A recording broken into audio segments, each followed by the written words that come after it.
Welcome to teaching exam study.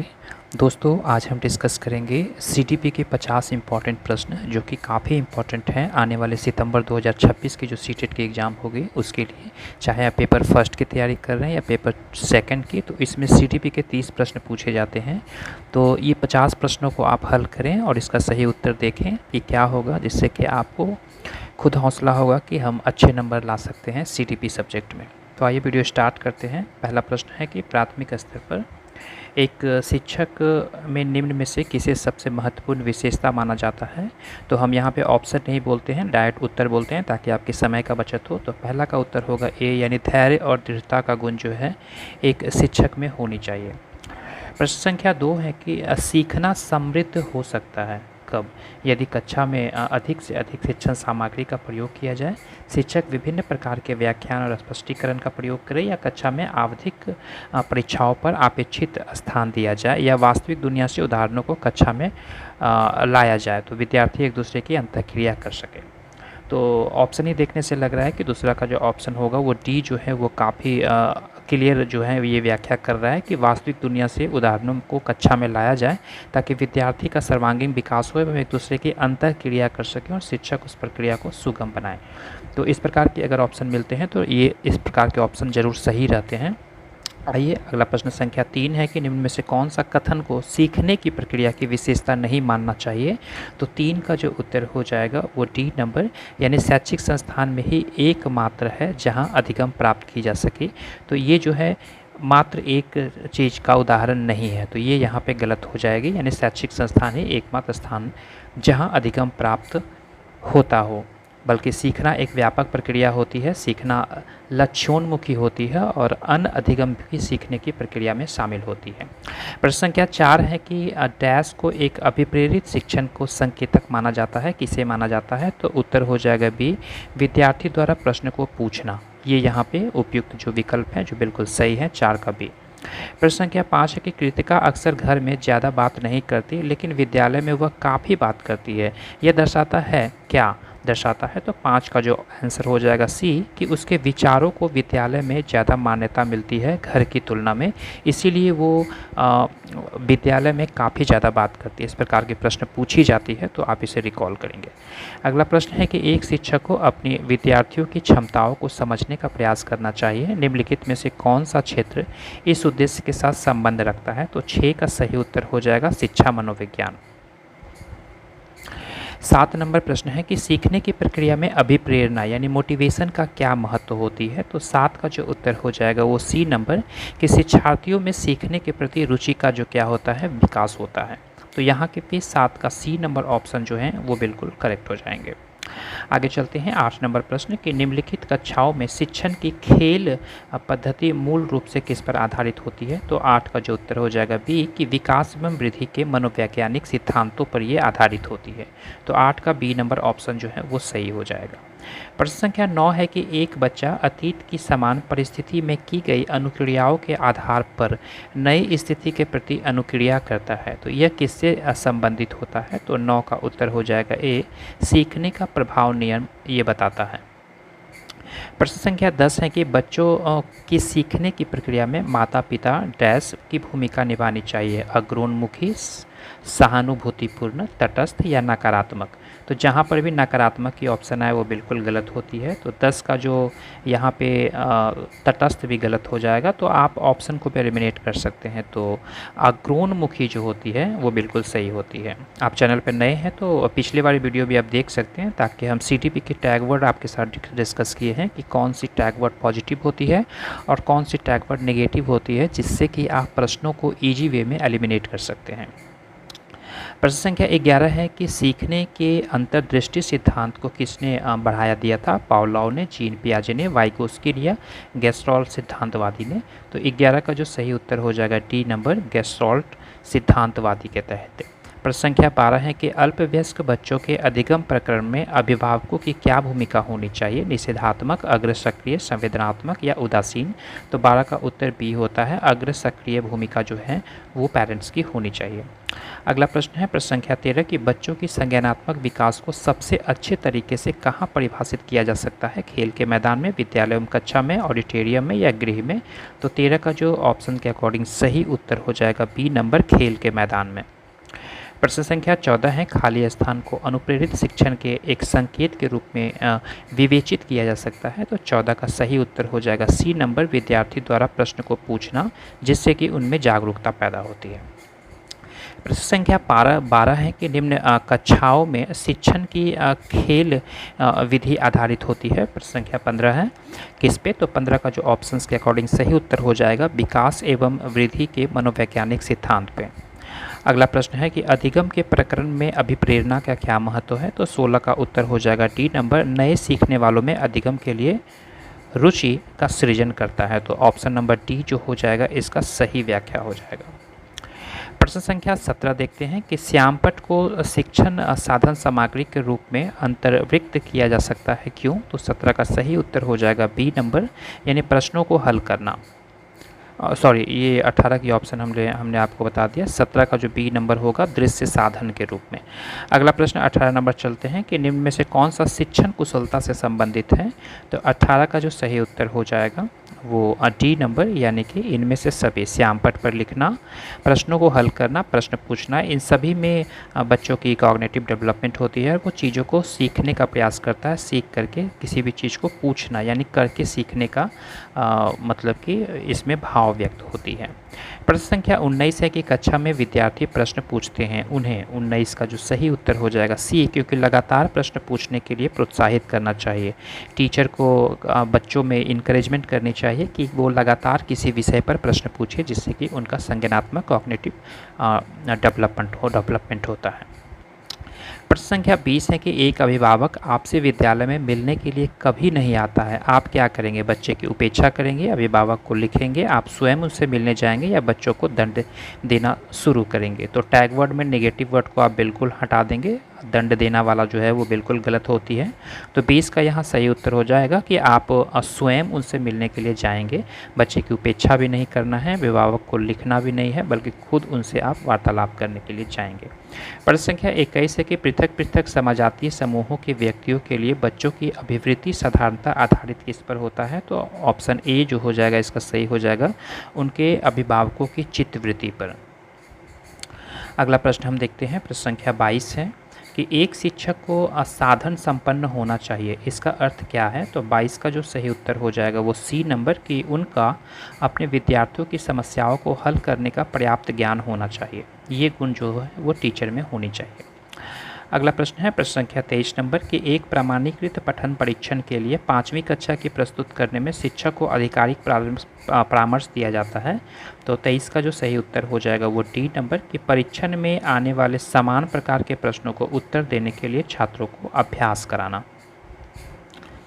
अगला प्रश्न है शिक्षण का सत्तावादी स्तर क्या होता है। शिक्षक केंद्रित, छात्र केंद्रित, प्रधानाध्यापक केंद्रित या अनुभव केंद्रित। 24 का जो सही उत्तर हो जाएगा कि शिक्षण का सत्तावादी स्तर जो होता है वो शिक्षक केंद्रित होता है। 24 का ए नंबर ऑप्शन इसका सही हो जाएगा। 25 नंबर प्रश्न है कि निम्न में से कौन सा शिक्षण अधिगम का स्तर नहीं है। विभेदीकरण स्तर, स्मृति स्तर, चिंतनशील स्तर या समझ स्तर।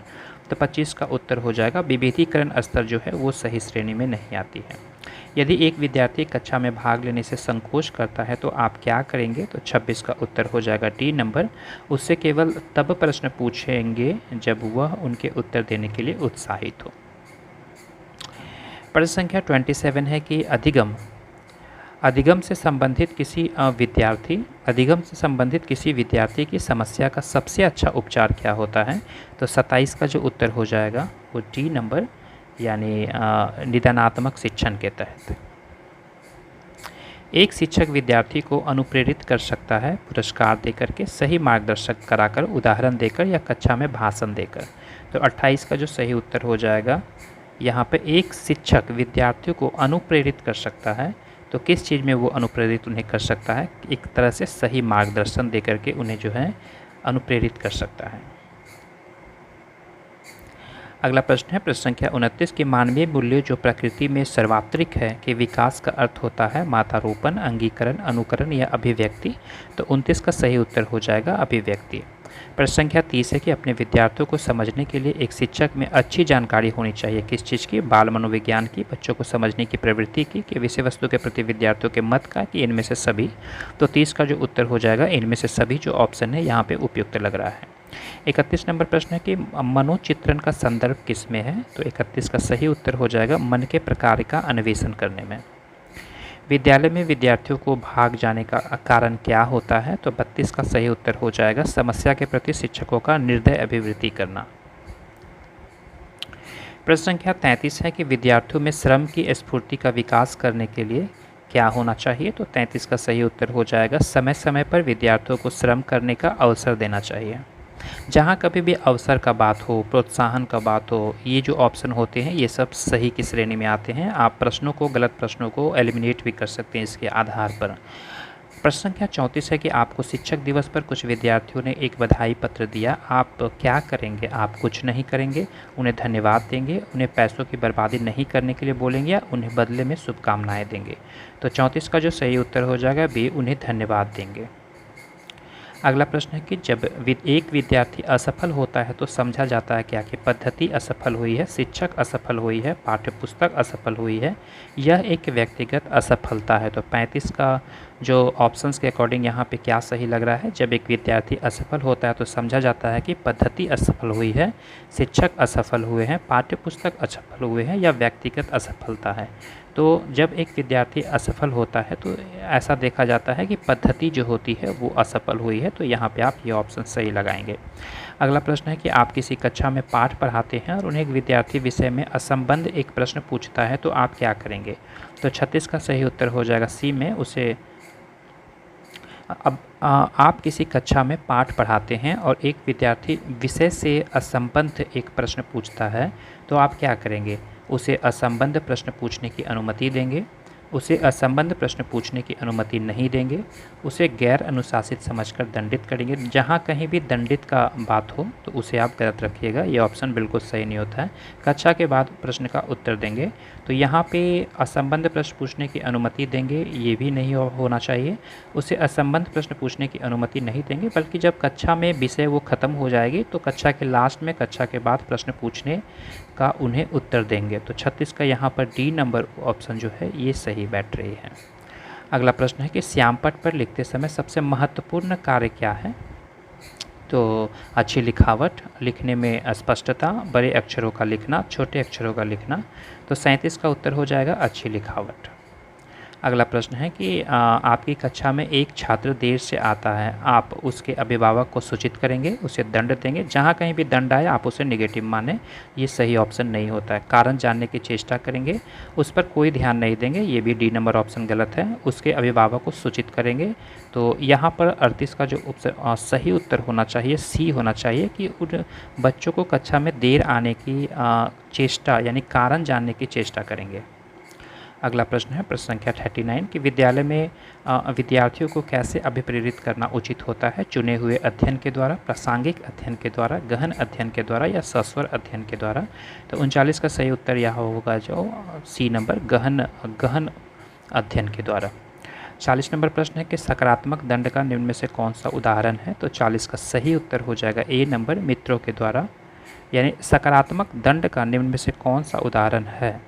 मित्रों के द्वारा उपहास करना, मित्रों के साथ समय बर्बाद करना, मीन मेख निकालने बंद करना, इनमें से सभी। तो मित्रों के द्वारा उपहास करना इसका जो है ऑप्शन के अकॉर्डिंग सही उत्तर हो जाएगा। अगला प्रश्न है कि निम्न में से कौन सा कथन अभिप्रेरणा यानी मोटिवेशन की एक प्रक्रिया के संदर्भ में उपयुक्त नहीं है। तो 41 का जो सही उत्तर हो जाएगा डी नंबर, या व्यक्ति की अप्रिय स्थिति से दूर रखता है। अगला प्रश्न है प्रश्न संख्या 42 के किसी उद्दीपन के निरंतर दिए जाने वाले व्यवहार में होने वाले अस्थायी परिवर्तन क्या कहलाता है। अभ्यस्तता, अधिगम, अस्थायी अधिगम या अभिप्रेरणा। तो 42 का उत्तर हो जाएगा ए, अभ्यस्तता। अगला प्रश्न है प्रश्न संख्या 43 कि विद्यार्थियों की अभिवृत्तियों में परिवर्तन के लिए इनमें से कौन सी विधि का प्रयोग अध्यापक को नहीं करना चाहिए। तो 43 का सही उत्तर हो जाएगा ए, दबाव से किसी बात या विचार के लिए राजी करना, ये चीज़ नहीं होना चाहिए। अगला प्रश्न है प्रश्न संख्या 44 की उपलब्धि अभिप्रेरक के संबंध में निम्न में से कौन सा कथन सही है। तो 44 का सही उत्तर हो जाएगा डी नंबर, इनमें से सभी, यानी उपलब्धि अभिप्रेरक जीवित रहने के लिए आवश्यक होती है और यदि व्यक्तिगत क्षमताओं की संतुष्टि महत्वपूर्ण है तो उपलब्धि अभिप्रेरक का विकास प्रेरक कहा भी जा सकता है, ये भी सही है। और यदि व्यक्तियों के मध्य प्रतियोगिता पर बल है तो उपलब्धि अभिप्रेरक को सामाजिक अभिप्रेरक भी कहा जाता है। तो ऑप्शन नंबर डी जो है इसका सही हो जाएगा कि सभी ऑप्शन जो हैं ये ट्रू की श्रेणी में आते हैं। अगला प्रश्न कि कुछ लोग का कहना है कि जब बालकों को गुस्सा आता है तो वो खेलने के लिए चले जाते हैं जब तक कि पहले से अच्छा महसूस नहीं करते। उनका व्यवहार में निम्न में से कौन सी प्रतिरक्षा तंत्र प्रतिलक्षित होता है। प्रक्षेपण, विस्थापन, प्रतिक्रिया निर्माण या उदात्तीकरण। तो 45 का सही उत्तर हो जाएगा बी नंबर, विस्थापन। लास्ट 5 क्वेश्चन बचे हुए हैं। शिक्षा के अधिकार अधिनियम 2009 में निर्दिष्ट किया गया है कि कक्षा 1 से कक्षा 5 तक के यदि प्रवेश दिए गए विद्यार्थियों की संख्या 200 से अधिक हो तो विद्यार्थी अध्यापक आवश्यक अनुपात कितना होगा। तो 46 का उत्तर भी होगा बी, यानी 40। अगला प्रश्न है कि निम्न में से कौन सा कथन शिक्षण के बारे में सत्य नहीं है।